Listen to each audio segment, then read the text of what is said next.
सुनिए कहिए, सुनिए कहिए, कहते कहते बातों में प्यार हो जाएगा। रेडियो एसएन दिल का कनेक्शन, हर इंडस्ट्री का ये परफेक्शन। गाने और बातें सपने नए, आओ बातें करें। रेडियो एसएन दिल का कनेक्शन, हर इंडस्ट्री का ये परफेक्शन। गाने और बातें सपने नए, आओ बातें करें। जिंदगी के रंग हमारे स्वास्थ्य के रक्षकों के संग के इस प्यारे से प्रोग्राम में दोस्तों आप सभी का बहुत बहुत स्वागत है। इस प्रोग्राम में हम कुछ डॉक्टर्स को, कुछ विशेषज्ञ को, कुछ एक्सपर्ट्स को बुलाते हैं जो हमारे स्वास्थ्य के बारे में कुछ ना कुछ बताते हैं। कैंसर एक ऐसी प्रॉब्लम है, एक ऐसी बीमारी है, एक ऐसी डिजीज़ है जिससे सब लोग डरते बहुत हैं। मैं मानता हूँ बहुत सारी अवेयरनेस अभी क्रिएट हो चुकी है, बहुत सारी जानकारियाँ अवेलेबल हैं गूगल पे, लेकिन किसी एक्सपर्ट से बात करने से चीज़ें बहुत क्लियर होती हैं। आज हमारे साथ डॉक्टर वेंकट मौजूद हैं। बाकी डॉक्टर साहब खुद बताएंगे अपने बारे में और उनसे हम बहुत सारे अपने मिथ्स, अपनी जो मिथक हैं जो हमारे जानकारी में पड़े हुए हैं, उनसे दूर हो जाएंगे। तो डॉक्टर वेंकट आपका बहुत बहुत स्वागत है। Welcome to our program. I would just like to request you to please say something to our viewers, to our listeners. Who are you? Where are you? What exactly do you do? नमस्ते समीर जी, शुभोदय। मेरा नाम doctor Venkat Pradeep बाबू कोयला। मैं एक medical oncologist हूँ। मेरा training हुआ था Rajiv Gandhi cancer institute and research centre new Delhi से। मेरा अपना MBBS Visakhapatnam Andhra medical college से किया था। उसके बाद MD जनरल मेडिसिन विजयवाड़ा से किया था। उसके बाद मेरा राजीव गांधी से हुआ था। तो राजीव गांधी में मैं कंसल्टेंट 2 साल कर रहा था। तब राजीव गांधी में एडवांटेज है कि आप कोई भी पेशेंट आता है, दुनिया में जो भी टेस्ट अवेलेबल होता है अभी तक आज का केस में, वो सब भी राजीव गांधी में अवेलेबल होता है दिल्ली में। Alright. तो मुझे जस्ट ये बोलना पड़ता है कि आप फर्स्ट फ्लोर में जाओ ये टेस्ट के लिए, थर्ड फ्लोर में जाओ, सेकंड फ्लोर में जाओ, इतना फैसिलिटी होता है and you are very comfortable in that place. आपका बहुत सपोर्टिव टीम्स होता है। But back at my home, जहाँ से मैं हूँ, that is a rural area. तो सपोज मैं वहाँ जाता हूँ, इतना सारा missionary support and as well as the supportive teams नहीं होने से सच में क्या मैं ये कर पाऊंगा क्या, ये डाउट हमेशा मेरे मन में होता था। डर भी लगता था कि वहाँ मैं कैसे प्रैक्टिस करूंगा। तब एक अपॉर्चुनिटी आया था Homi Bhabha cancer institute, which is the branch of Tata memorial centre Mumbai Visakhapatnam में। तो मैं Rajiv Gandhi is a very good place to work with, but वहाँ से छोड़ के होमी भाभा में गया था। देन वहाँ लिमिटेड रिसोर्सेस में कैसे काम करना है वो सब भी पता चला था। And I am fortunate enough to work with doctor Raghunath Rao Digmati. Wow. उनका गाइडेंस में ही is the legendary medical oncologist in Andhra Pradesh. In fact there are so many students across India for him. And then वहाँ काम करते हुए मेरे को 2 बच्चे हैं। एक विश्वा who is 2 years old at that time and Pragya Very cute. 2020 में बॉर्न हुआ था। तो विश्वा को उस समय में ऑटिज्म डायग्नोज हुआ था। Oh, so we went to CMC Vellore. पहले मैं डिनाई किया था कि ये ऑटिज्म नहीं होगा, बट मदर्स को एक इंस्टिंक्ट होता है, वो लोग रिकॉग्नाइज कर लेता है कि कुछ तो गड़बड़ है। He is not smiling and he is not playing with other kids, okay. जो नॉर्मली एक मदर एक्सपेक्ट करते हैं वो नहीं है करके। तब हम पहले जब दिल्ली में था, गंगाराम में दिखाया था, तो वो लोग बोला था कि हाँ ये ऑटिज्म हो सकते हैं, बोला था। Then we went to CMC। जब CMC में गया था, वहाँ बहुत लोग मिला था नॉर्थ ईस्ट से पर्टिकुलरली। उसी समय में Tata trust are setting up a cancer hospital, series of cancer hospital in Assam. So it's called Assam cancer care foundation. वो लोग बुलाया था कि आप like if you are interested you can work here and you can set up the department. तो उस उम्र में यूजुअली एक डिपार्टमेंट सेटअप करने का अपॉर्चुनिटी आता है। एंड मोस्ट इम्पॉर्टेंटली हमारा मोटिवेटिंग फैक्टर ये था कि जब CMC में हम गए थे, we went through private consultation. तो प्राइवेट कंसल्टेशन जनरल कंसल्टेशन होता है। जनरल कंसल्टेशन बहुत रश होता है, but despite being in private consultation and having so many friends in CMC, हम पूरा दिन वहाँ वेट करना पड़ता था। And during that time we interacted with so many patients. तो पूछा था कि आप यहाँ तक क्यों आए थे? It is like 2000 kilometres wow. From north east, and Bangladesh से भी है, वेस्ट बंगाल से भी है। इनफैक्ट मैं देखा तो तेलुगु और तमिल पीपल सीएमसी में बहुत कम था। सब लोग, majority of people are from north east. तो उसी समय में हमने भी सोचा कि विश्वा को भी थोड़ा रिलीफ होगा, मे बी दिस अपॉर्चुनिटी, जो आसाम कैंसर केयर फाउंडेशन के लिए कुछ महीने के लिए वहाँ काम करेंगे, ये सोच के हम नॉर्थ ईस्ट में शिफ्ट हो जाता। Okay. We came with very small luggage, but बाद में पता चला कि यहाँ मेडिकल ऑन्कोलॉजिस्ट का इंटीरियर एरिया में, because most of the medical oncologist जो भी असम में है, they are focused in Guwahati and Dibrugarh. तो बीच में कोई भी मेडिकल ऑन्कोलॉजिस्ट नहीं है। As we are speaking now, 26 October 2025 में भी, between Guwahati and Dibrugarh, there are so many districts. Assam is a very big state. Yes. There is no other medical oncologist. I am the only medical oncologist between Guwahati and Dibrugarh. Oh my God. And it's so very, people are very thankful, very loving, and it's almost like जब हम सोचा था कि maybe this is our place, so हम continue कर लिया। 5 साल हो गया now Assam में, तो I speak medical Assamese also. Our child is also improving, and people give a lot of love. That is my journey, and that's why I am in Assam. So my journey from Andhra Pradesh to Delhi, Delhi to Visakhapatnam, and back to Assam. Beautiful beautiful beautiful. दोस्तों, ये जानकारी बहुत ज़्यादा important इसलिए है कि doctor साहब ने अपने पैशन को फॉलो किया, जो उनकी कॉलिंग थी, जिसके बारे में उन्होंने पढ़ाई की, जिसमें वो स्पेशलिस्ट बने, एक्सपर्ट हुए, उसकी जो कॉलिंग थी। डॉक्टर साहब ने बताया डिब्रूगढ़ से गुवाहाटी के बीच में इतना लंबा एरिया था और कोई मेडिकल ऑन्कोलॉजिस्ट वहाँ नहीं था। तो डॉक्टर साहब खुद सर्विस देने के लिए वहाँ शिफ्ट हुए, and the god has given his best blessings to doctor साहब एंड हिज सन। तो चलिए, thank you so very much doctor साहब for the very brief but detailed introduction.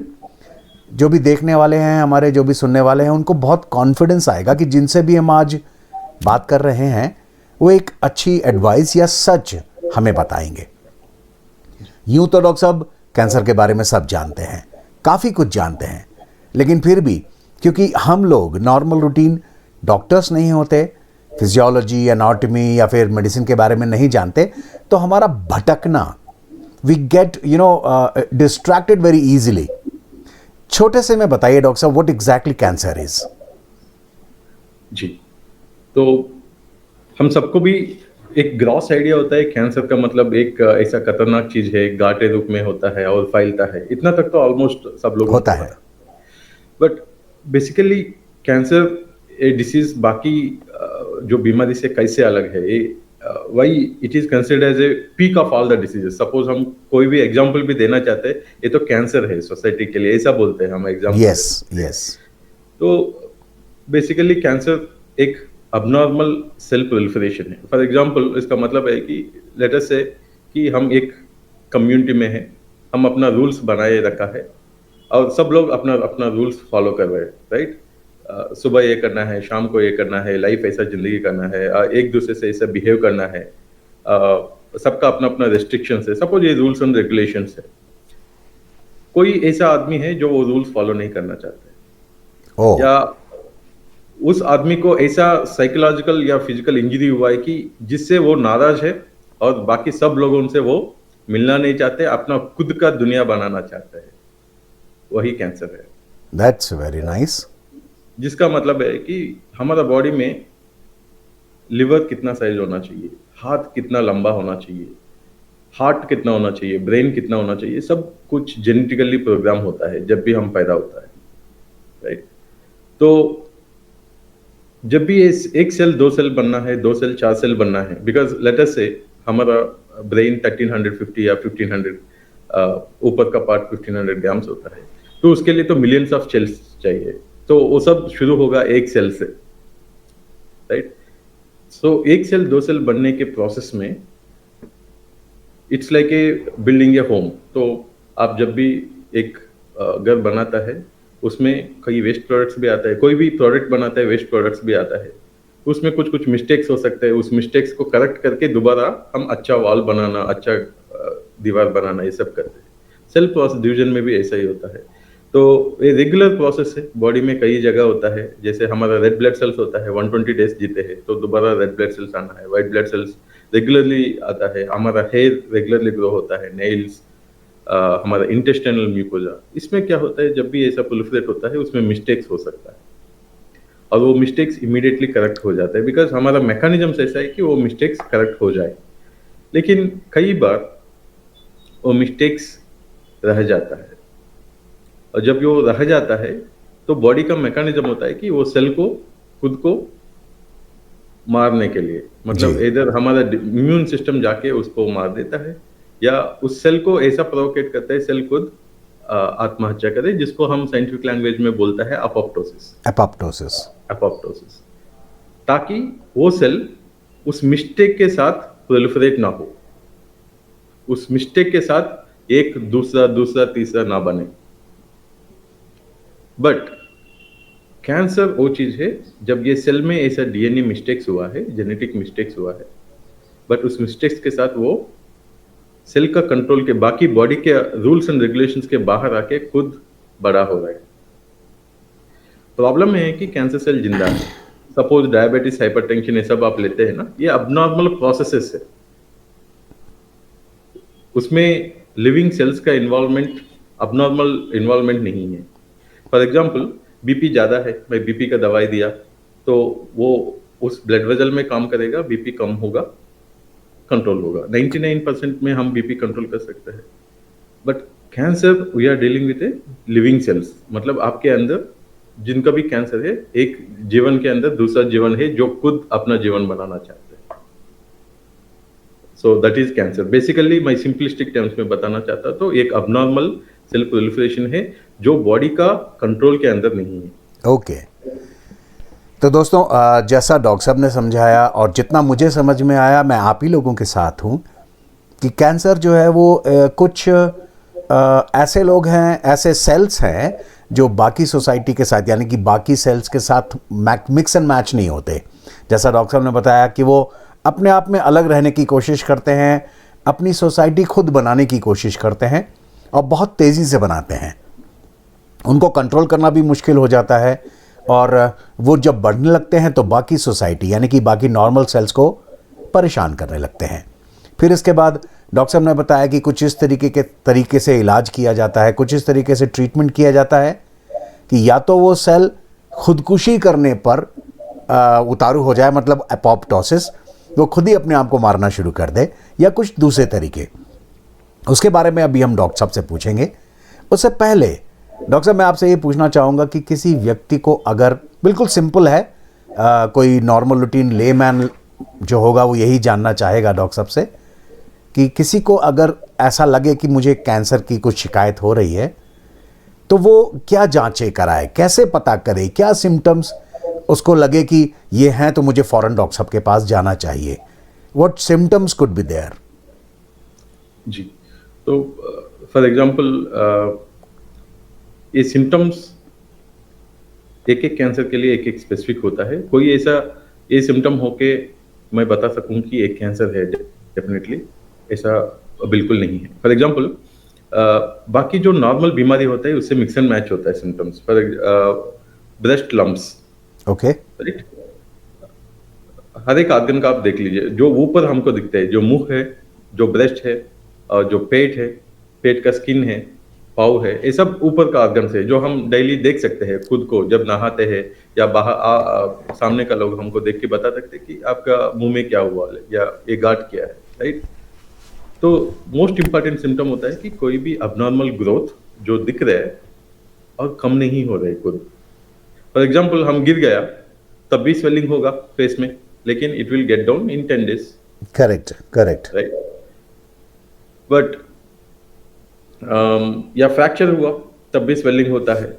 तो ये सब टेम्परेरी चीजें हैं, लेकिन कोई भी ऐसा गांठ या कोई ऐसा सिम्टम जो बिल्कुल ही कम नहीं हो रहा है, तब हम सोचना चाहिए। तो मोस्ट ऑफ दी ये सिम्टम्स के लिए कोई भी कैंसर डॉक्टर के पास सीधा नहीं आता है।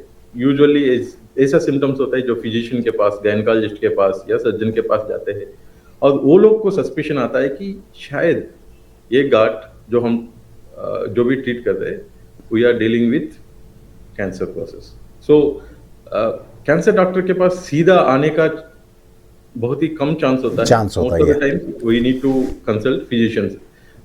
रीजन ये भी है कि सपोज लेट अस से किसी को पेट में दर्द हो रहा है, राइट, जलन हो रहा है और 1 महीने से हो रहा है।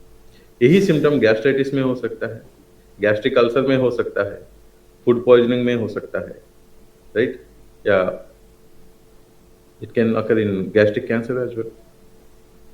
अभी जिनको भी पेट में दर्द हो रहा है, मैं सबको सीटी स्कैन कर सकता हूँ क्या? सबको एंडोस्कोपी कर सकता हूँ क्या? नहीं कर सकता। क्यों? वो सिम्टम्स बहुत ही नॉन स्पेसिफिक। Absolutely, right. तो लेट अस से वो फिजिशियन के पास गया है, वो चेक किया है, फिजिकल एग्जामिनेशन किया है। सबसे इंपॉर्टेंट होता है फिजिकल एग्जामिनेशन एंड हिस्ट्री, मतलब आपको कैसे शुरू हुआ, कब से शुरू हुआ, ये पूछ के एग्जामिन करके पेशेंट से समझ के दवाई देगा। उस दवाई से कंट्रोल होना चाहिए। सपोज सिम्टम्स जिक्र हो रहे, बार बार हो रहे और कम नहीं हो रहे, तब डॉक्टर सजेस्ट करेगा कि आप एंडोस्कोपी करिए। एंडोस्कोपी में गांठ दिखता है, then they will refer to oncologist. So ऐसा सिम्टम्स होता है। फॉर एग्जांपल आप जो पूछा था उसके लिए एक आम आदमी के लिए बताने के लिए, लेमैन के लिए, तो कोई भी गांठ है, अल्सर है जो कम नहीं हो रहे, खाने में दिक्कत हो रहा है और वो बढ़ रहा है, और कहीं से भी ब्लीडिंग हो रहा है और वो भी कम नहीं हो रहा है और बार बार हो रहा है, चाहे वो नाक से हो, मुंह से हो, हमारा पेशाब के रास्ते से हो या पायखाना के रास्ते से ही हो। और पायखाना नहीं होना is a very simple problem, right? Okay, yeah almost 60 years के ऊपर देखा तो आप 80% of people will have some amount of constipation, right? But कोई भी गांठ होता है इंटेस्टाइन में, तब भी इंटेस्टाइनल ऑब्स्ट्रक्शन से प्रेजेंट हो सकते हैं। वो धीरे धीरे डेवलप होता है और एक दिन suddenly it can become complete obstruction. और ऐसा नहीं कि सब गांठ कैंसर होता है। तो ये स्टेप बाय स्टेप अप्रोच होता है। एंड मोस्ट इंपॉर्टेंट रीजन है कि ये लेट में कैंसर डायग्नोज होने के लिए भी यही सिम्टम्स रीजन है। फॉर एग्जांपल किसी को खांसी हो रहा है और खून आ रहा है, तो सबसे मोस्ट इंपॉर्टेंट डिफरेंशियल डायग्नोसिस है ट्यूबरकुलोसिस इंडिया में। यस। तो ऑब्वियसली वो फिजिशियन के पास जाएगा, एक्सरे करेगा, स्पुटम टेस्ट करेगा, उसमें टीबी पॉजिटिव आए तो टीबी टेस्ट और ये टीबी का दवाई शुरू करेगा। बट प्रॉब्लम ये होता है कि जहाँ रिसोर्सेस नहीं है या जहाँ फिजिशियन, जनरल फिजिशियन या क्वालिफाइड फिजिशियन, एमबीबीएस डॉक्टर भी अवेलेबल नहीं होता है, वहाँ टीबी का ट्रीटमेंट शुरू किया जाता है विदाउट टेस्टिंग आल्सो। करेक्ट। उसमें हो सकता है कि वो कैंसर हो लेकिन टीबी ट्रीटमेंट उनको मिल रहा है। एंड ये बहुत ही कॉमन सिनेरियो हमको देखने के लिए मिलता है। तो कोई भी ट्रीटमेंट हम शुरू करने के पहले डायग्नोसिस बहुत इंपॉर्टेंट होता है। टीबी भी शुरू करना है तो टीबी टेस्ट पॉजिटिव होना चाहिए, some sort of test. Sputum नहीं है तो there are so many test जो सिविल हॉस्पिटल्स में भी अभी अवेलेबल है। तो इसके वजह से क्या होता है, फॉर एग्जांपल स्मोकर्स के तो काशी आता रहता है, they will have COPD, they will have weight loss, sometimes खून भी आता है बहुत ज्यादा काशी होने से, and they will take it for granted. And उसमें गलत भी नहीं है कि ये सिम्टम्स होता ही है। For every cough episode they can not go to physician. So उनमें कई सारा लोगों को स्टेज 4 में पता चलता है, बिकॉज इंटरनल ऑर्गन है, there is no way to find out कि ये कैंसर है या नहीं, unless we do a scan, at least HRCT scan करना चाहिए। तो same with the internal organs, uterus हो सकता है, स्टमक हो सकता है, इंटेस्टाइन हो सकते हैं, लंग हो सकते हैं। इंटरनल ऑर्गन्स का सिम्टम्स में ये इश्यूज है, they mix and match with the problems of common issues. But हम जब भी मुंह में है, ब्रेस्ट में है, उसमें तो लोगों को डेफिनेटली पता होना चाहिए कोई भी चाले है कम नहीं हो रहे, and it is gradually increasing. अपने आप को एग्जामिन करना, अपने बॉडी के ऊपर सावधान होना बहुत इंपॉर्टेंट है। पर्टिकुलरली फीमेल्स में क्या है, ब्रेस्ट कैंसर अभी दुनिया में सबसे मोस्ट कॉमन कैंसर है breast cancer. In fact lung cancer को भी पार करके वो कॉमन कैंसर हो गया। पहले हम सोचता था कि वो वेस्टर्न कंट्रीज में होता था, अभी और बाद में सोचता था कि ओनली टाउन्स और मेट्रोस में होता था। अभी रूरल एरिया में भी breast cancer has become the most common cancer. ओहो। तो ब्रेस्ट तो एक ऊपर का ऑर्गन है, एंड ऐसा नहीं कि ब्रेस्ट कैंसर फीमेल्स को ही होता है। हर 100 to 300 केसेस में एक मेल ब्रेस्ट कैंसर होता है। ये कई लोगों को नहीं पता है कि मेल को ब्रेस्ट कैंसर होता है, बट मेल को भी ब्रेस्ट कैंसर हो सकता है। जी। Oh my तो God. जी, तो अपना बॉडी के बारे में जागरूक रखना बहुत इम्पोर्टेंट है। पर्टिकुलरली लेट अस से 40 के नीचे कोई वुमेन होता है, उनको ब्रेस्ट लम्प हो सकता है, बहुत कॉमनली होता है, फाइब्रोएडेनोमास होता है। बट फिर भी कोई भी गांठ कम नहीं हो रहे, तो फिजिशियन के पास, गायनेकोलॉजिस्ट के पास जाना है। ऐसा ज़रूरी नहीं कि आप कैंसर डॉक्टर के पास आए। तो डॉक्टर बिकॉज़ साहब यहाँ पर ना दरअसल मेरे दिमाग में जो सवाल आ रहा है वो ये आ रहा है कि अगेन एक लेमैन को समझने के लिए, जो एक साधारण व्यक्ति है उसको समझने के लिए, जिससे वो घबराए नहीं, हम लोग एक एक इंडिकेशन के बारे में बात करें। जैसे फॉर एग्जांपल ब्रेस्ट कैंसर का सिम्टम, या कोई आदमी पहचानना, कोई महिला पहचानना चाहे ब्रेस्ट कैंसर का सिम्टम्स क्या होगा डॉक्टर साहब? लंप। जी, सो हमारा बॉडी सिमेट्रिकली बनता है। मतलब हमारा लेफ्ट साइड और right side almost same to same होता है, एक्सेप्ट फॉर दैट जो भी राइट हैंडर्स है, राइट हैंड बाइसेप्स थोड़ा बड़ा होता है और बाकी सब चीज सेम टू सेम होना चाहिए। द सेम वे एक वुमेन को भी breast left and right same होना चाहिए। Okay okay. जब भी वो आईना में देखते हैं तो दोनों ब्रेस्ट सिमिलर दिखना चाहिए। कोई भी एसिमेट्रिसिटी हो रहा है, मतलब एक ब्रेस्ट का निप्पल ज्यादा है, ऊपर है या नीचे है या अंदर चले गया है, वो भी एक सिम्टम है। और निप्पल से कोई ब्लीडिंग हो रहा है या कोई फ्लूइड ज्यादा आ रहा है, और ब्रेस्ट को जब वो नहाने के समय में टच किया तो गांठ दिख रहा है, या हाथ के नीचे, इसको बोलता है एक्जिला। एक्जिला में क्या होता है, ब्रेस्ट में कैंसर होने से वो लिम्फेटिक्स के थ्रू यहाँ लिम्फ नोड फैलता है और यहाँ भी गांठ बनता है। Okay. कई बार उनको ब्रेस्ट में गांठ नहीं पता चलता है, बट यहाँ गांठ शुरू होके ये बढ़ जाता है। Okay okay. ब्रेस्ट में इन्फेक्शन है तो तब भी लिम्फ नोड बनता है, कैंसर है तो तब भी लिम्फ नोड बनता है एक्जिला में, मतलब Alright. हाथ के और ये बॉडी के बीच में जो होता है उसको एक्जिला में। तो ये सब ब्रेस्ट कैंसर का सिम्टम्स है। तो उसी तरीके से जस्ट इन केस डॉक्टर साहब कहें कि अगर हेड एंड नेक का एक सिम्टम अगर कोई आप बोलना चाहें तो? मोस्ट इम्पोर्टेंटली मुंह नहीं खोल पाना, ऑलराइट। जीभ, फ्लोर ऑफ माउथ, ये सब होता है तो मुंह नहीं खोल पाना, और ulcer. Ulcer. What about lung cancer? Lung cancer के लिए मोस्ट इम्पोर्टेंटली आपका, इनके स्मोकर है तो पहले से जो काशी है वो और भी ज्यादा होगा, सांस लेने में दिक्कत होगा,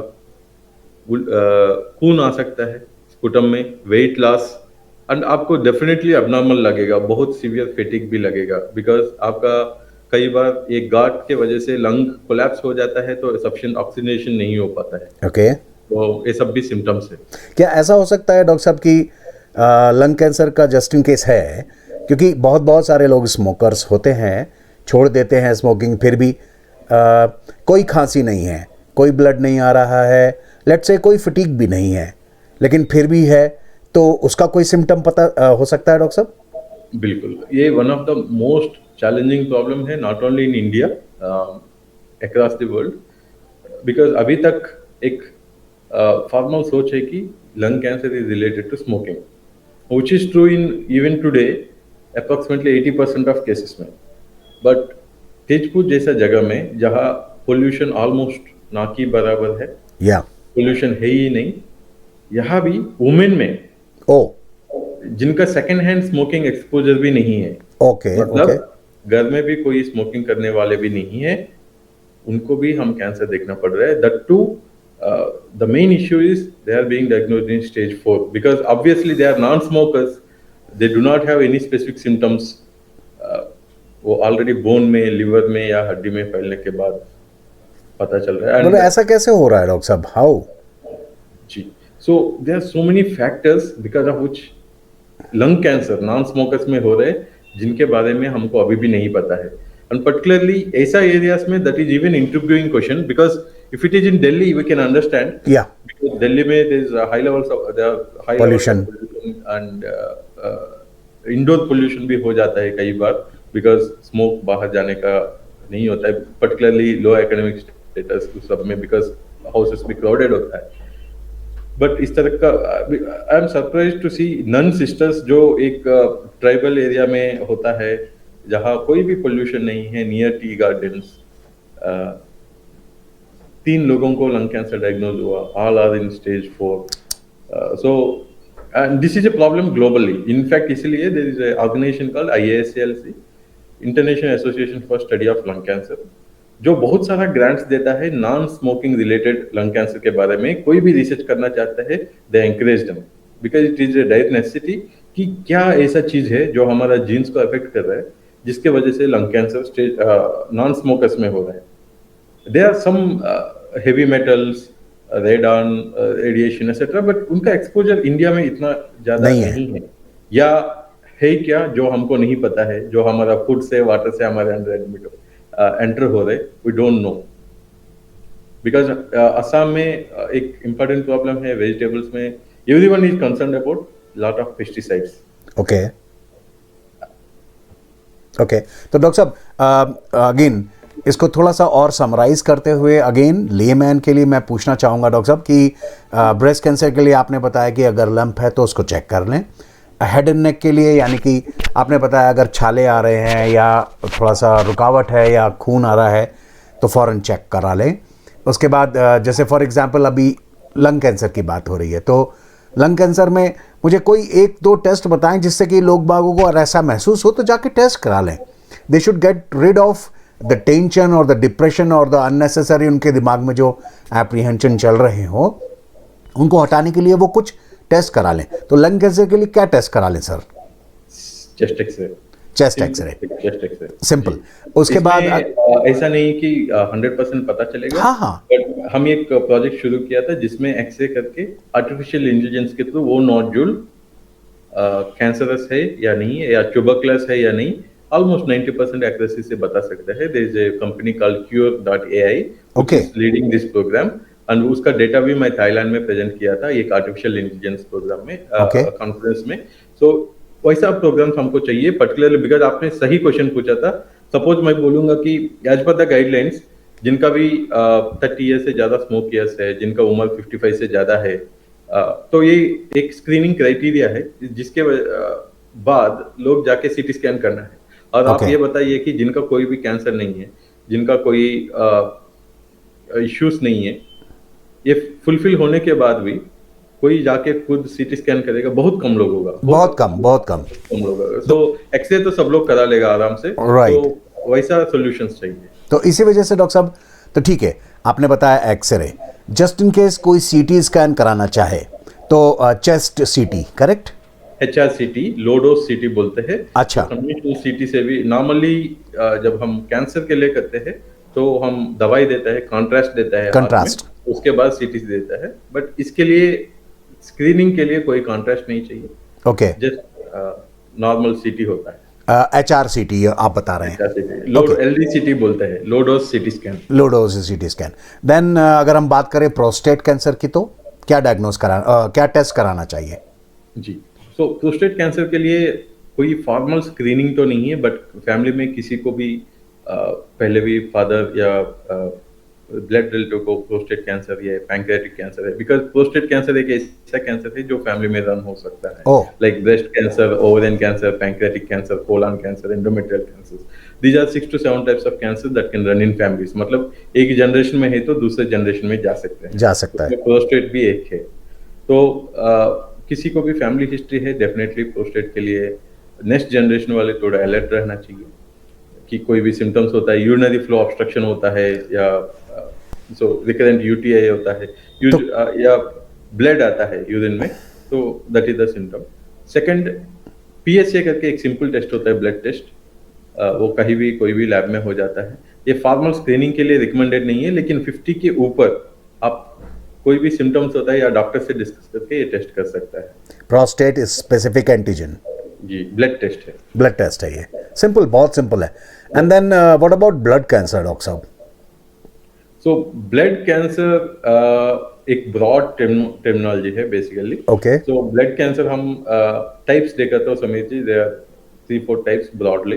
फॉर एग्जांपल, जो बोन मैरो में फैलता है उसको बोलते हैं ल्यूकेमिया, जिसके बारे में यूजुअली सब लोग वरी होता है कि ब्लड कैंसर बहुत ही खतरनाक होता है, बट उसके लिए भी बहुत एफिशिएंट ट्रीटमेंट आया था। In fact there's so much of medical oncology and hematology community in India. They are spreading awareness about leukemias and all. Second is lymphoma, मतलब जो गांठों में फैलता है। हमारे बॉडी में एक डिफेंस सिस्टम होता है, लिम्फेटिक लिम्फ सिस्टम, या जो लिम्फ नोड्स में फैलता है उसको लिम्फोमा बोलता है। Lymphomas most of the times are curable Even in stage 4 they are curable. So contrary to the expectations and common beliefs in the community, that is one thing. The third one is called myeloma. Myeloma का मतलब ये होता है कि जो एक तरह का ब्लड कैंसर जो हड्डी में फैलता है. ओके ओके, तो ये ब्लड कैंसर का बात हो गया डॉक्टर साहब. देन ऑफ कोर्स हमने कवर किया breast cancer, head and neck cancer, lung cancer, prostate cancer and blood cancer. चलिए, काफ़ी कुछ जानकारियाँ डायग्नोस्टिक से रिलेटेड या फिर टेस्ट से रिलेटेड हमें मिली हैं. अब हम आते हैं ट्रीटमेंट पार्ट पर. सो मेडिकल ऑन्कोलॉजी में ही अगर हम स्पेसिफिकली बात करें तो किस किस तरीके के ट्रीटमेंट ऑप्शंस अवेलेबल हैं आज की डेट में? जी, तो कैंसर का ट्रीटमेंट वैसे देखा गया तो पहले शुरू हुआ था सर्जरी से. जी, पहले जमाने में तो मेडिकल ऑन्कोलॉजी था नहीं. लाइक आप 40-50 ईयर्स के पहले देखा तो it's in very primitive stage. उसके बाद आया था रेडिएशन, उसके बाद आया था अभी मेडिकल ऑन्कोलॉजी. तो कैंसर का ट्रीटमेंट इंटीग्रेटेड होता है. इंटीग्रेटेड का मतलब है कि only medical oncology, only radiation, only surgery से नहीं होता है. अभी एक दूसरे से जुड़े हुए हैं. मतलब आपका तीनों डॉक्टर डिस्कस करना चाहिए कि कोई भी पेशेंट का परफेक्ट ट्रीटमेंट होना है. तो मेडिकल ऑन्कोलॉजी स्पेसिफिकली देखा तो क्या क्या चीज़ें हम डील करते हैं. हमारा फर्स्ट वेपन होता है कीमोथेरेपी. कीमोथेरेपी का मतलब एक बहुत ही पावरफुल दवाई है जिनको इन highly measurable and highly appropriate doses में देना पड़ता है ताकि वो कैंसर सेल्स के ऊपर ज़्यादा असर हो और नॉर्मल सेल्स के ऊपर कम असर हो. This is called chemotherapy. Second होता है टारगेटेड थेरेपी. टारगेटेड थेरेपी का मतलब है कि कैंसर सेल्स के ऊपर कुछ स्पेसिफिक फीचर्स होता है जिसको हम टारगेट कर सकता है जो नॉर्मल सेल्स के ऊपर नहीं होता है. तो ऐसा दवाई दिया जाता है as in the form of tablets और इंजेक्शंस. वो जाके ज़्यादा से ज़्यादा नुकसान कैंसर सेल्स को करे और नॉर्मल सेल्स को ना करे. उसको टारगेटेड थेरेपी बोलता है. थर्ड होता है इम्यूनोथेरेपी. जैसे हमने पहले भी डिस्कस किया था कि हमारा इम्यून सिस्टम बहुत पावरफुल होता है. नॉर्मली कोई भी कैंसर चेंज हो रहे तो हमारा इम्यून सिस्टम खुद जाके उसको मारने का कोशिश करता है. बट कैंसर सेल एक लिविंग सेल है तो वो खुद सर्वाइवल के लिए एक फॉल्स आइडेंटिटी कार्ड दिखा देता है. जैसे हमारा हर एक बॉडी सेल में एक आईडी कार्ड होता है कि जिससे इम्यून सिस्टम सेल्स रिकॉग्नाइज करता है कि हाँ हमारा ये हिस्सा है, हमारा खुद का बॉडी का हिस्सा है, तो उसको अटैक नहीं करते हैं. तो जैसे कोई भी आर्मी एस्टेब्लिशमेंट में डुप्लीकेट आईडी से जाता है, सेम कैंसर सेल भी एक डुप्लीकेट आईडी बना देता है या कैंसर सेल पास में आने के बाद उसको इनएक्टिव कर देता है बाय जो हमारा नॉर्मल मैकेनिज्म. फॉर एग्जांपल हमारे पास भी इन्फ्लेमेशन होता है. जब वुंड हुआ है तो हमारा सेल्स आएगा, उसको क्लीन करेगा, उसके बाद वो इनएक्टिव हो जाना चाहिए. नहीं है तो हमारा खुद का डैमेज होता है, राइट. तो उसी मैकेनिज्म्स को अडॉप्ट करके कैंसर सेल इम्यून सिस्टम को इनएक्टिव कर देता है. वाओ. जी, तो इसको बोलता है इम्यून एस्केप. ओके. ये एक फिनोमेना है जिसके वजह से कैंसर इम्यून सिस्टम होने के बावजूद भी बढ़ना होता है. दैट्स वेरी बहुत श्रूड और बहुत इंटेलिजेंट सिस्टम है इस हिसाब से. तो ये उनका इसलिए उसका समझने का प्रोसेस में हम अभी तक शायद आधा भी नहीं पहुंचा है. कैंसर का जो इम्यून एस्केप सिस्टम होता है we are still understanding. But कुछ ब्रेक थ्रूस है जिसके वजह से ऐसा इम्यूनोथेरेपी ड्रग्स है जो हम जब इंजेक्शन रूप में देता है वो जाके वो जो फॉल्स आईडी कार्ड्स है उसको न्यूट्रलाइज कर देता है. ओके. तब हमारा खुद का इम्यून सिस्टम जाके कैंसर को मार देता है. ओके. इसको बोलता है इम्यूनोथेरेपी. ऑलराइट. और कोई थेरेपी डॉक्टर साहब? फोर्थ वन है hormonal therapy. Hormonal therapy. Hormonal therapy का मेन मतलब ये होता है कि जो भी कैंसर हार्मोन्स के ऊपर डिपेंडेंट है, for example breast cancer, prostate cancer, इसमें हम हार्मोनल थेरेपी यूज कर सकता है जो भी टैबलेट के फॉर्म में, इंजेक्शंस के फॉर्म में आता है. ओके. ओके. जी, ये 4 इंपॉर्टेंट टाइप्स ऑफ थेरेपीज है. इम्यूनोथेरेपीज बहुत ही एक्सटेंसिव है. There are so many types. Car T cell transfer, in vitro T cell manufacturing, ये सब बहुत अलग अलग वेराइटीज हैं. बिल्कुल. बस अभी मैं डॉक्टर साहब वही मेरे दिमाग में आ रहा था, मैं पूछने ही वाला था तो आपने बोल दिया. आजकल कुछ टर्म्स बड़े फेमस हो रहे हैं जिनके बारे में हमें लेमैन को बहुत क्लैरिटी नहीं है, लेकिन हम बड़े इंटरेस्ट के साथ उन टर्म्स को सुनते हैं, stem cell transplantation, then gene therapy, तो इनके बारे में कुछ कंफ्यूजन है हमारे दिमाग में। ये स्टेम सेल ट्रांसप्लांटेशन कितना यूजफुल है, कितना अवेलेबल है, कितना कॉस्ट है इसकी, कुछ बताइए डॉक्टर साहब। जी, basically stem cell transplantation is one of the types of immune therapy आप मान सकते हैं।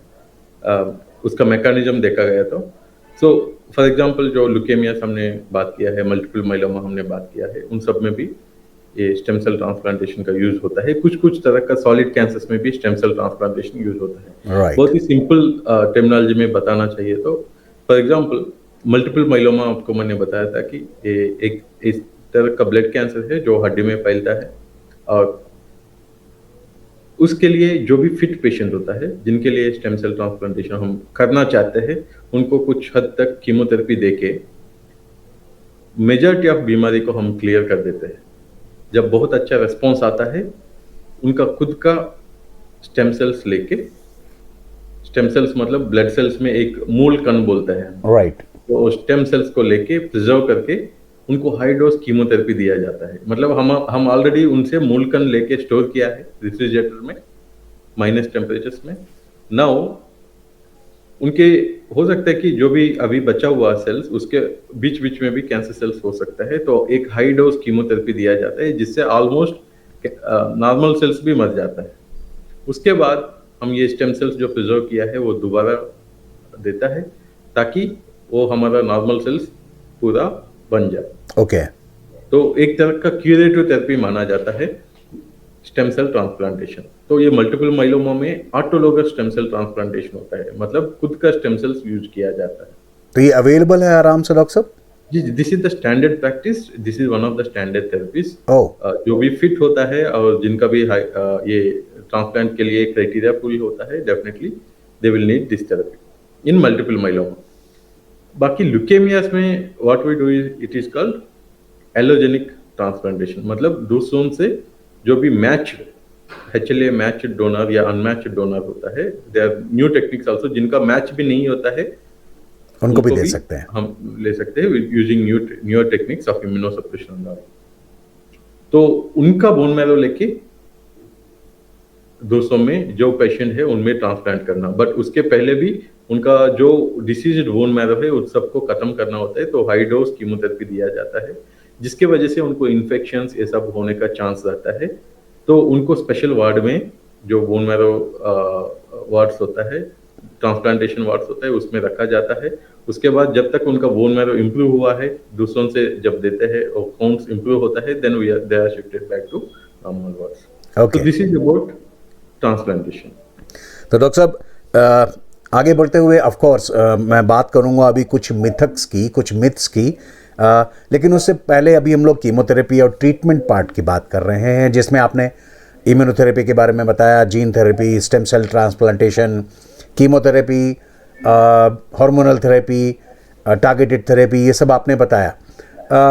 डॉक्टर साहब अप्रॉक्सीमेटली कितना वक्त लगता है? देखिए मैं मान सकता हूँ हर इंडिकेशन वाइज ट्रीटमेंट टाइम में फ़र्क होगा, लेकिन फिर भी कोई पेशेंट अगर जानना चाहे कि साहब कितने दिनों का ट्रीटमेंट होता होगा, 1 महीना, 1 साल, 1 हफ्ता, 10 दिन, 15 दिन, क्या? बिल्कुल, ये तो थोड़ा कॉम्प्लिकेटेड क्वेश्चन है, बहुत ही सिंपल लुकिंग कॉम्प्लिकेटेड क्वेश्चन है, बट मैं उसको इजीली आंसर करने के लिए कोशिश करता हूँ इजी टर्म्स में। ये डिपेंड करता है 2-3 चीज़ों के ऊपर। एक, किस तरह का बीमारी को हम डील कर रहे हैं और किस स्टेज में डील कर रहे हैं और किस टाइप ऑफ बीमारी को हम डील कर रहे हैं। तो इसका मतलब क्या होता है मैं समझाता हूँ। फॉर एग्जांपल ब्रेस्ट कैंसर आप देखिए, जो मोस्ट कॉमन कैंसर है, जिसके बारे में मेजॉरिटी ऑफ लोग सुना होगा कहीं ना कहीं फैमिली में या फ्रेंड्स में या कहीं। तो ब्रेस्ट कैंसर का ट्रीटमेंट, सपोज कोई आके मुझे पूछता है कि ब्रेस्ट लंप है और बायोप्सी पॉजिटिव आया, मेरे पास बायोप्सी रिपोर्ट के साथ आया और पूछेगा कि अभी कितना दिन का ट्रीटमेंट होगा, I will not be able to say. Oh, हाँ, इमीडिएटली तो नहीं बता पाऊंगा। द रीजन इज, एक आम आदमी के लिए ब्रेस्ट कैंसर एक डिसीज है, बट ट्रीटिंग फिजिशियन के लिए वो 3 वेराइटीज है। ओके। बिकॉज जो बायोप्सी है फर्स्ट स्टेप, उसी बायोप्सी के ऊपर स्पेशल स्टेनिंग होता है ER PR HER2 करके। वो स्पेशल स्ट्रेन के आधारित हम उसको डिवाइड करते हैं मोस्ट कॉमनली कि ट्रिपल नेगेटिव है या हार्मोन पॉजिटिव है या HER2 पॉजिटिव है करके। These are the types of oncological types of breast cancer. जब भी हार्मोन पॉजिटिव होता है उनका अगेन हम जब देखते हैं कि स्टेज क्या है, स्टेज 1 है, 2 है, 3 है, 4 है, ये कैसे पता चलता है? स्कैन्स के वजह से। तो कोई भी बीमारी को मैं ट्रीटमेंट डिसाइड करने के पहले मुझे 2 चीज़ बहुत इंपॉर्टेंट होता है। ये कैंसर है या नहीं बायोप्सी में पता चलता है, टाइप ऑफ कैंसर पता चलता है इम्यूनोहिस्टोकेमिस्ट्री या कुछ मॉलिक्यूलर टेस्टिंग की वजह से। ओके। सेकंड उनका स्टेज पता चलता है स्कैन्स की वजह से, इधर CT या PET CT करने से। तब भी मैं पूरा ट्रीटमेंट डिसाइड कर पाऊंगा। सपोज किसी का स्टेज 4 है तो ट्रीटमेंट बहुत लंबा होगा। It is like a chronic process. जैसे हम बोलते हैं कि डायबिटीज का क्योर नहीं होता है, हाइपरटेंशन का क्योर नहीं होता है, बट कंट्रोल होता है। In the same way stage 4 में ट्रीटमेंट लंबा चलता है बट लाइफ स्पैन लिमिटेड होता है। It depends upon the type of cancer again. For example breast cancer में हार्मोन पॉजिटिव होने से जस्ट टैबलेट से भी कई साल इजीली स्टेज 4 में भी इजीली जीते हैं। HER2 पॉजिटिव में भी अभी कई सारे एडवांस आए हैं, तो सिंपल इंजेक्शन से भी और कुछ तरह का टैबलेट से भी लोग 4 साल 5 साल भी जी रहे हैं। सो ऑन एन एवरेज, मतलब ट्रीटमेंट अगर हम कहें तो ऑन एन एवरेज साल भर का ट्रीटमेंट स्टेज 4 में जब तक पेशेंट को रेस्पॉन्स आ रहे तब तक ट्रीटमेंट चलता रहेगा। ओह, okay. In some situations, there will be treatment gap based upon either toxicity or very good response. We can give a treatment gap. Otherwise, treatment will go on. We can say till he is fit, he or she is fit for the treatment, or disease is responding. कई बार ऐसा भी होता है, for example 3rd category जो है breast cancer में, triple negative breast cancer, very difficult to treat cancer, जिसमें ज़्यादा ऑप्शंस नहीं होता है। Only chemotherapy and some sort of immunotherapy दिया जाता है। ओवरऑल लाइफ स्पैन बहुत कम होता है और पेशेंट्स का रेस्पॉन्स भी शॉर्ट लिविंग होता है। तो उनको कई सारा पेशेंट को 1 साल के अंदर हम ट्रीटमेंट 1 साल से ज़्यादा नहीं दे पाते हैं, जबकि उनको जरूरत है लेकिन हम नहीं दे पाते हैं। This is about stage 4। But if you see typical breast cancer, early breast cancer, average treatment होता है 6 months ऑफ कीमोथेरेपी एंड 5 to 6 weeks ऑफ रेडियोथेरेपी। एंड हार्मोन पॉजिटिव है तो ट्रीटमेंट जो टैबलेट होता है वो 5 साल to 5 to 7 years चलेगा। वो चलता रहता है, वो तो इजी होता है डॉक्टर साहब, that's not a problem. All right, तो this gives a slight clarity. अब हम लोग बात करते हैं डॉक्टर साहब मिथ्स की, जो एक मिथक सभी लोगों के दिमाग में चलता रहता है। द फर्स्ट इज कि साहब कीमोथेरेपी बड़ी खतरनाक होती है, जहर होती है, शरीर में जाएगी तो शरीर को गला देगी और कमज़ोर कर देगी, बाल गायब कर देगी, ट्रीटमेंट से ज़्यादा तो टॉक्सिसिटी। तो ये मिथ कितना सही है डॉक्टर साहब, या कितना गलत? ये बहुत सही भी है, गलत भी है। रीजन है कि सही उस जमाने में है जब जो लोग हमको बोल रहे हैं कि कीमोथेरेपी से ये होता है। उस जमाने में इसका मतलब है कि जो लोग लाइक लेट अस से 15-20 years के पहले जो कीमोथेरेपी लिया हुआ है, उनका एक्सपीरियंस जो बोल रहा है उस समय में सच में ऐसा होता था। बिकॉज उस समय में मोस्ट कॉमनली यूज ड्रग्स होता था, प्लैटिनम्स, ये सब। तो प्लैटिनम से सीवियर नाजिया होता था। और इनफैक्ट ओल्ड मेडिकल बुक्स का पिक्चर्स भी आप देखते हैं या कैंसर वार्ड्स का फोटोस आप देखते हैं, एक बेड के नीचे एक बड़ा सा बाल्टी होता था उल्टी करने के लिए। आपको न्यू इस जमाने में देखिए कहीं भी ऐसा चीज नहीं दिखेगा। The reason is cancer therapy में जितना एडवांस हुआ, उनका एजेंटिव थेरेपी में भी उससे ज्यादा एडवांसेस हुआ है। So there are so many effective anti nausea drugs. अभी इनफैक्ट आप देखा तो there are so effective drugs जिसका कास्ट कीमोथेरेपी से भी ज्यादा है, बट वो देने से पेशेंट को बिल्कुल नाजिया फील भी नहीं होता है। कई सारा patient, I will not say 100%, but majority of patients को after chemotherapy they go to their work. Okay. They are politicians, IAS officers, they are like bank officers who are taking chemotherapy and going back to their work normally as if it is nothing. बहुत बढ़िया, बहुत बढ़िया। तो ये जी पहले ये भी और एक चीज होता था कि ब्लड काउंट्स कम हो जाता था। जब भी कीमोथेरेपी देता जी है। हाँ, जी हाँ, जी हाँ। तो उसके लिए भी उस समय में ग्रोथ फैक्टर्स ये सब बहुत कॉस्टली होता था, वो अफोर्डेबिलिटी एक्सेसिबिलिटी नहीं होता था। Now they are available in few hundred rupees. तो उससे कॉम्प्लिकेशंस का रेट भी कई सारा कम हो गया था। तो yes, it is true in like 20 years ago। इस जमाना में वो सच नहीं है कि कीमोथेरेपी बहुत ही ज्यादा टॉक्सिक है। टॉक्सिटी है, लेकिन उसको उसके साथ एडजेंटिव थेरेपी जो होता है, if you are in a right hand, आपका जितना डोज चाहिए उतना ही मिलता है।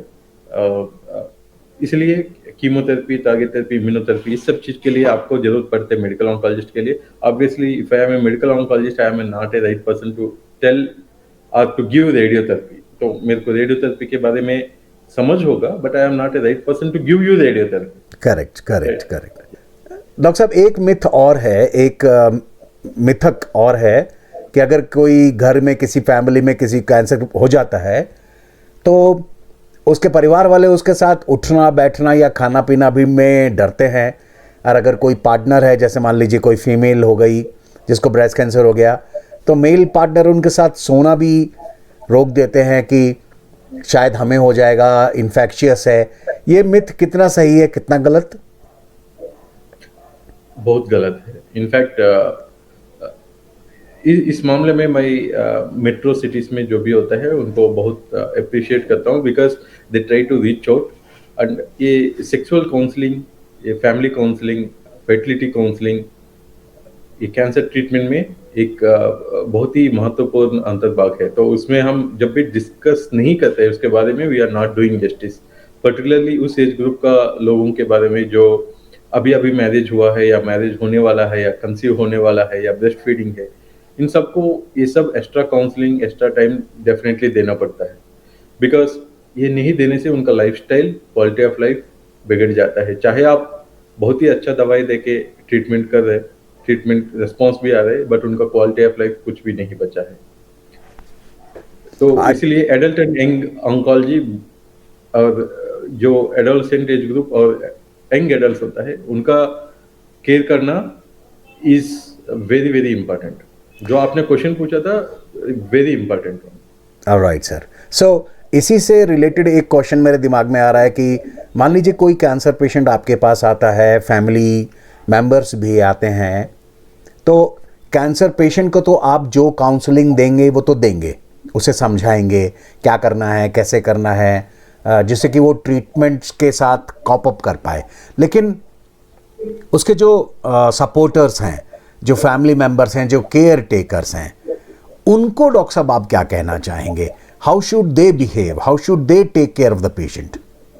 जी, इसमें दो चीजें हैं समीर जी। एक है कि जो लोग पेशेंट को लेके आ रहे हैं, दे आर डेफिनेटली कंसर्न कि पेशेंट के बारे में उनका भलाई होना है, ट्रीटमेंट, बीमारी को कम करना है, इसलिए वो लोग यहाँ तक लेके आ रहे हैं। Correct, correct.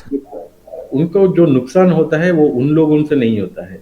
उन लोगों से होता है कि जो उनके ऑफिस में बैठे हुआ है, उनका घर के बगल में बैठे हुआ है, पेड़ के नीचे बैठा हुआ है, बिना कुछ मतलब के, बिना कुछ रीजन के फ्री सलाह देता है, और उनका कुछ नॉलेज नहीं होता है फ्रैंकली स्पीकिंग उसके बारे में, लेकिन कुछ ना कुछ बोलना है, कुछ डराना है, जिससे वो एक अननेसेसरी सेटिस्फेक्शन लेता है। जबकि उनका खुद का होता है, वो सब डॉक्टर को पूछेगा, बट ये एक अननेसेसरी सलाह देता है जिससे दूसरों का जीवन दुर्लभ हो जाता है। तो ऐसा चीज भी है। मैं एक आपको एग्जांपल भी बता देता हूँ। बट फर्स्ट ऑफ ऑल, आप जो पहले क्वेश्चन पूछा था उसके बारे में आंसर करना मैं चाहता हूँ कि कैंसर इज नॉट कम्युनिकेबल, एक दूसरे से नहीं फैलते हैं। और कैंसर जिनको भी यंग पेशेंट्स को होता है, इनफैक्ट इस साल एस्मो में प्रेजेंट हुआ कि जिनका ब्रेस्ट कैंसर होता है, कीमोथेरेपी होता है, उसके बाद सर्जरी होता है, रेडिएशन होता है, हार्मोन थेरेपी होता है, हम हार्मोन थेरेपी बंद करके उनको प्रेगनेंसी होके बच्चा होने के बाद दोबारा एंडोक्राइन थेरेपी शुरू कर सकते हैं। मतलब इतना कर सकते हैं जी। तो third, sexual wellness is really important. उनका सेक्सुअल लाइफ को वो लोग कॉम्प्रोमाइज करने का जरूरत नहीं होता है in more than 90% of the cancers, except when वो ऑर्गन्स को निकालना पड़ता है due to the stage of the disease. Except for that, उसके लिए भी अलग अलग तरीके हैं। There are separate counsellors who will guide them on how to proceed with the sexual life in the family. And third one, बच्चों को particularly मुझे एक चीज देख के बहुत दुख लगता है कि जब दादा या दादी जी को कैंसर होता है, बच्चों को नहीं आने देते पास करेक्ट, में। उनके ये पास नहीं आने देते। बहुत ही गलत बात है, बिकॉज इनफैक्ट उन लोगों से बच्चों को कुछ भी नुकसान नहीं होता है, बच्चों से उनको नुकसान हो सकता है। उनको खांसी जुकाम है तो लोग इजीली पकड़ सकता है, बिकॉज कीमोथेरेपी के जब बाद में जब उनका इम्यूनिटी थोड़ा कम होता है तब। तो ये अपोजिट है, मतलब आप कैंसर का पेशेंट से आपको कोई नुकसान नहीं होगा, आपसे कैंसर पेशेंट को नुकसान हो सकता है। ओके। तो उनके साथ सोना पीना खाना नहीं करने से एक चीज मैं बोलता हूँ, जो भी ऐसा करता है आपको भी कल कैंसर हो सकता है। अपने आप को उस चप्पल में आप देखिए, उस पोजीशन में आपको ऐसा आइसोलेट किया तो आपको कैसे लगता कैसा है? लगेगा? बिकॉज कोई भी इम्यून नहीं है कैंसर के लिए। आप आज ऐसा कर रहे हैं तो कल आपको कैंसर हुआ था। बिकॉज मैं ये चीजों में बहुत बिलीव करता हूँ, आप कोई भी कर रहे चीज तो वो आपको वापस आएगा, तो ऐसा मत करिए, ये इम्पोर्टेंट है। थर्ड वन जो एग्जांपल मैं आपको बोल रहा हूँ, यहाँ एक विलेज से आया था पेशेंट, फीमेल को था हाजकिन्स डिसीज। हाजकिन डिसीज हाईली क्योरेबल होता है, Okay. Just chemotherapy, and almost near 98 to 100% cure rates होता है हाजकिन डिसीज में। तो जब हम उसका 4th साइकिल कंप्लीट किया है तो वो मुझे पूछा था कि डॉक्टर साहब अभी मैं बाहर जा सकता हूँ क्या? तो मैंने बोला कि जा सकते हैं आप बाहर। तो नहीं सर, मैं घर के बाहर नहीं, घर के अंदर जा सकता हूँ क्या? मैंने Oh my बोला, अभी God. तक कहाँ रखा? तो उसको एक रूम में बंद करके रखा है, जेल प्रिजनर जैसा। तो बच्चा उसका 3 साल का है, उसको भी उसके पास नहीं जाने दे रहे। उसको खाना उस रूम में देता है, और बोला था कि अभी मेरा डिसीज कम हो गया तो मैं बाहर जा सकता हूँ क्या? तो मैं हस्बैंड से बुला के बात किया तो बोला था कि सर हमारा गांव में बोला था कि वो घर में रहने से बाकी लोगों को कैंसर हो जाएगा, बोला था। तो उनको मैं समझा बुझाया था, फिर भी वो नहीं मान रहे थे। तब हम पुलिस कंप्लेंट करेंगे करके बोला था, तब वो लोग रिलीज किया था। बिकॉज उनको innocent, they are also, because of their innocency उनको लगता है कि, बिकॉज यही मैं बोल रहा था, जो भी फ्री सलाह देता है उनको अरेस्ट करना चाहिए पहले। बिकॉज वो लोग ज्यादा नुकसान करते हैं। आपकी बात बिल्कुल ठीक है डॉक्टर साहब। सबसे पहले तो हमें ये सीखने की ज़रूरत है दोस्तों, क्योंकि जितने भी गूगल बाबा से पढ़े हुए डॉक्टर्स हैं उनसे बचें, क्योंकि ये लोग सलाह देने के लिए तो आ जाएंगे, बहुत मज़ा लेंगे और कुछ भी अच्छी सलाह देंगे नहीं। तो let's go to the real doctor, experts के पास जाएं और ऐसे लोगों से बचें, बिकॉज ऐसे लोग बहुत टॉक्सिक होते हैं। कीमोथेरेपी से वो टॉक्सिसिटी नहीं आएगी जो इन लोगों से आ जाएगी। तो let's save ourselves. The very important point जो कि आज के प्रोग्राम में बहुत क्लियर हुए हैं। डॉक्टर साहब चलते चलते बस एक सवाल और पूछना चाहूँगा कि बिकॉज आप कैंसर के एक्सपर्ट हैं, ट्रीटमेंट के एक्सपर्ट हैं, आपने बहुत सारे पेशेंट्स ट्रीट किए हैं, तो कैंसर के बारे में सिर्फ इतना बता दीजिए डॉक्टर साहब कि जस्ट इन केस किसी को कैंसर हो जाए तो वो ठीक हो जाएगा ना? जी, यही क्वेश्चन ऑलमोस्ट हर पेशेंट से आता है। दो ही क्वेश्चन होते हैं, कितना कच्चा होता है, ठीक हो जाया है या नहीं। बट चाहे वो हम पेशेंट को डायरेक्टली, आइडियली तो बताना चाहिए, मेजॉरिटी ऑफ पेशेंट्स को बताते भी है, लेकिन पेशेंट का फैमिली को ये चीजें पता होना चाहिए कि स्टेज क्या है, ओके, हम किस चीज से डील कर रहे हैं, और उनका as per the available data, as per the stage कितना लाइफ एक्सपेक्टेंसी, एवरेज सर्वाइवल हो सकता है। रिस्पॉन्स आने से क्या होगा, आने से नहीं आने से क्या होगा। बिकॉज हम कई बार कैंसर ट्रीटमेंट में या इंटरव्यूज में भी देखता है कि इतना क्योर रेट होता है, इतना ये होता है। फॉर एग्जांपल मैं किसी बीमारी में बोल रहा हूँ कि क्योर रेट 80% होता है, उसका मतलब क्या है समीर जी? इसका मतलब यह है कि 100 में से 20 लोगों को क्योर नहीं हो रहे हैं।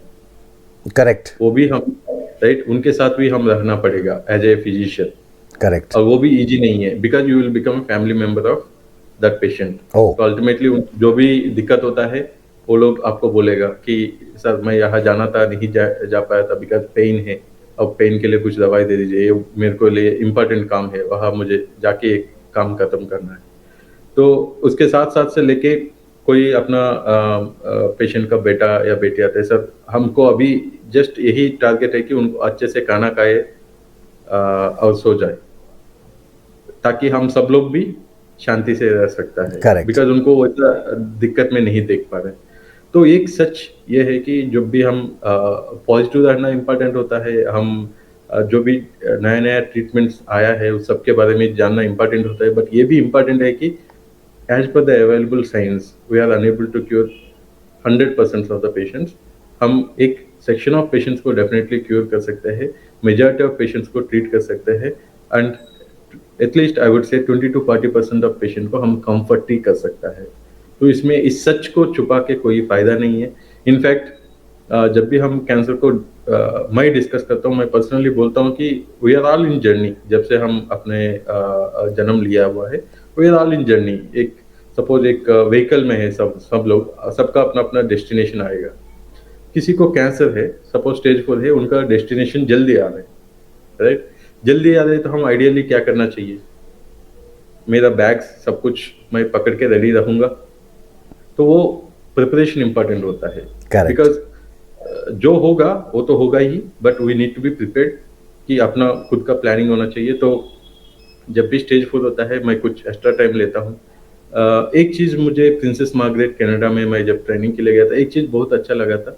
जब भी स्टेज 4 डायग्नोज होता है, वो लोग एक एडवांस्ड डायरेक्टिव करके लेता है। एडवांस्ड डायरेक्टिव ये होता है कि जब आप सपोज घर पे आपको डेथ हुआ, आपको रिसस्टेट करना है नहीं करना है, मतलब आपका डेथ नहीं, लाइक हार्ट अटैक हुआ या आपको रिसस्टेट करने का टाइम आया है, कोई ऐसा चीज हुआ घर पे या हॉस्पिटल पे, तो वो एडवांस्ड डायरेक्टिव फ्रिज पे चिपकाते हैं। अच्छा, हाँ, तो जो भी आदमी जा रहे हैं, सपोज कोई फोन आया कि वो गिर गया है, तो रिसस्टेशन टीम जा रहे हैं, बिकॉज वहाँ का बहुत क्विक रेस्पॉन्स टीम होता है, वो लोग जाते हैं और पहले फ्रिज में देखता है कि इस पेशेंट का विश क्या था, वो खुद रिसस्टेट होना चाहता है या नहीं होना चाहता है। ऐसा नहीं कि रिलेटिव को पूछता है जी। तो ये बहुत इंपॉर्टेंट होता है। जी जी, okay, that is something which is very interesting, because very interesting. खुद का लाइफ को डिसाइड करें तो डेथ को भी आप डिसाइड करना चाहिए, डेथ के बाद क्या होगा। तो यूजुअली जब भी middle class, upper middle class educated लोग आते हैं, मैं बोलता हूँ कि आपका अपनी स्टेज 4 है, इतना एवरेज लाइफ एक्सपेक्टेंसी, ये ऑप्शन है, रेस्पॉन्स होने का चांस इतना है, कच्चा इतना हो सकता है, these are the options. Suppose बहुत कॉस्टली ऑप्शन और मीडियम ऑप्शन के बीच में इतना ही रेस्पॉन्स देते, तो you may not choose the costliest option, because ऐसा जरूरी नहीं है कि बेस्ट से बेस्ट ट्रीटमेंट आज के दिन में जो अवेलेबल हो वो दे, बिकॉज उससे नेक्स्ट जनरेशन को नुकसान हो सकता है। नेक्स्ट जनरेशन का जो भी यूनिवर्सिटी में जाना चाहता है, कॉलेज में नहीं जाता है, वो नहीं जा पाता। थर्ड वन है कि उन लोगों को भी entire family is in rush की उनको कैसे भी बचाए, लंबे से लंबे जिए, फैमिली का भी यही इच्छा होता है। बट एज ए डॉक्टर आप दोनों को भी बैलेंस करना पड़ता है कि फाइनेंसेस, उनका एक्सपेक्टेशंस और ट्रीटमेंट का टॉक्सिटीज, ये सब भी बैलेंस करना पड़ता है। For example there was this 19-year-old girl, okay, हम यहाँ से 30 किलोमीटर दूर से आता है, एंड शी वाज ल्यूकेमिया। उनका ट्रांसप्लांटेशन के बाद भी रिकरेंस आया था, and she failed all the treatment. तो बेंगलोर में भी, मुंबई में भी कई तरह का ट्रीटमेंट हो गया।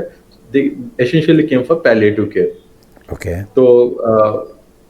तो पैलिएटिव केयर में फिर भी बिकॉज शी वाज फिट, कुछ तरह का टैबलेट्स चल रहे, we are continuing them, but obviously at some point of time वो भी fail होगा, and we are going to lose her, but luckily fortunately she had very good response even with those tablets। वो पहले wheel chair में आता था, चल के आ रहा था। उस समय में मैं ट्रीटमेंट नहीं बढ़ाया था, उनको समझाया था कि see we are dealing with a very critical condition, we may lose your daughter. तो आप इस दिन के लिए कितना तरसाया, at least now she is good, she is eating well, she is walking, आप अभी टूर के लिए जाइए। तो वो बोला कि सर नहीं सर, मेरा शॉप है, मैं नहीं जा पाऊंगा। तो मैंने बोला कि we are not going to see you. आप भूटान, हमारा असम में भूटान बॉर्डर होता है, वो लोग वहाँ पास में रहते हैं, आप भूटान में जाइए, मेरे को फोटोज भेजिए, then only we are starting treatment. अच्छा, अभी हाँ, दे वेंट देयर, वो मेरे को फोटोज भी दिखाया था, and we continued treatment. We lost her after few months, but वो पेरेंट्स के लिए वही इम्पोर्टेंट मेमोरीज था कि उनका फोटोज। तो एज ए डॉक्टर वो भी आप बैलेंस करना पड़ता है, हमेशा ट्रीटमेंट से नहीं होता है, and we know that these treatments are not forever. So एक एक्स्ट्राऑर्डिनरी पॉजिटिविटी आप इन्फ्यूज नहीं करना है, फॉल्स एक्सपेक्टेशन नहीं देना है, because in the journey of cancer we are still not at that point कि आप हर लोग को हर 100% ट्रीट करें, ये पॉसिबल है ही नहीं। तो एक रियलिस्टिक एक्सपेक्टेशन देना regarding toxicity, finances, expectation, survival, ये सब भी इम्पोर्टेंट है। एब्सोल्युटली एब्सोल्युटली डॉक्टर साहब, thank you so very much. ये बहुत बहुत एनकरेजिंग है कि सच्चाई भी देखनी है और उम्मीद भी बना के रखनी है। फिर जैसे आपने इस बच्ची के बारे में बताया कि उसके अंदर विल पावर इतनी है कि वो पहले व्हील चेयर पर आ रही थी, फिर वो खुद चल के आ रही है, जबकि सबको पता है कि इवेंचुअली क्या होने वाला है। उसके बाद आपने उनके पेरेंट्स को भी भूटान भेजकर पिक्चर्स मंगाकर उनके साथ मेमोरीज़ क्रिएट करवाई। वो हमेशा खुश रहेंगे बेटी के साथ, या अगर बेटी जाती है तब भी they would really be very very happy. एक ट्रीटिंग फिजिशियन होने के नाते, माना कि कैंसर जैसी बीमारी के आप एक्सपर्ट हैं, लेकिन आप पेशेंट्स के साथ जुड़े हुए हैं, उनको उम्मीद देते हैं, सच भी बताते हैं, उनका ख्याल भी रखते हैं। बहुत बहुत शुक्रिया डॉक्टर साहब। मुझे ऐसा लगता है जो भी पेशेंट आपके पास आता होगा वो बहुत सुरक्षित हाथों में होता होगा, बहुत सेफ, बहुत सेटिस्फाइड, बहुत हैप्पी कि ठीक है जो भी होगा इस यात्रा में, जैसे आपने कहा जब डेस्टिनेशन आएगा तो जाएंगे, लेकिन तब तक की तो यात्रा अच्छी तरीके से गुजारें। बहुत बहुत शुक्रिया डॉक्टर साहब, thank you so very much. आपका बहुत बहुत आभार जो आप हमारे प्रोग्राम में आए, आपकी बातें सुनकर बहुत कॉन्फिडेंस आया। Thank you so much doctor साहब, थैंक यू सो मच।